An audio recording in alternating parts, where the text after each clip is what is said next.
Hi everyone, I'm Ann Byrne, the creator of Prepare to Pass, and today's study tip is going to focus on test anxiety.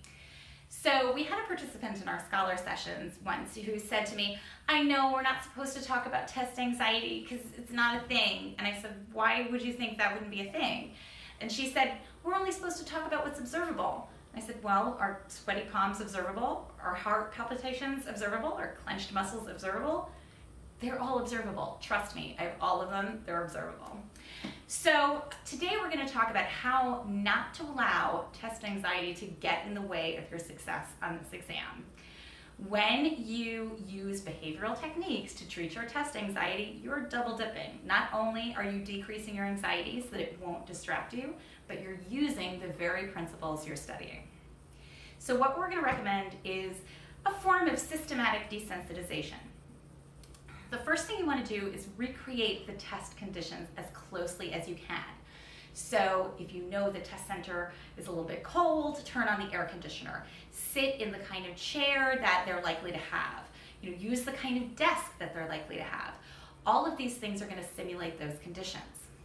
The next way we're going to simulate them is to use the Pearson VUE tutorial, which you can just Google Pearson VUE tutorial, and they have a similar screen, a similar kind of interface that allows you to sort of practice, where to find the clock and where to find the calculator. But for our purposes, we're using it to recreate those conditions. Then we want to practice being able to recall the vocabulary under those conditions. So have a stack of your index cards next to you as you're going through the tutorial.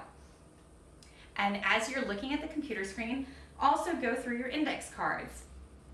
Look at the term, identify the definition, check to see if you're right. Look at the term, identify the definition, check to see if you're right.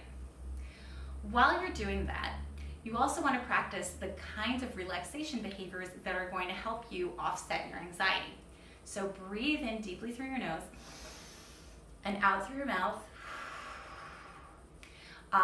Clench your muscles as hard as you can. Hold them to a count of, I would say, at least 20, and then release, and they'll be much looser than before. Now, when I'm talking about this, especially that last one, you might be thinking, I don't know, I'm a behaviorist. This sounds a little like granola crunchy for me. Are you sure this is evidence-based? There is a lot of evidence that using progressive muscle relaxation and other calming techniques can offset test anxiety and can improve performance. Test anxiety is a huge distraction. But it has to be used in combination with test-taking strategies to give you the most bang for your buck. So if you're looking for more help, including the kind of test-taking strategies that are going to help you succeed on the exam, check us out at www.preparetopasstheaba.com.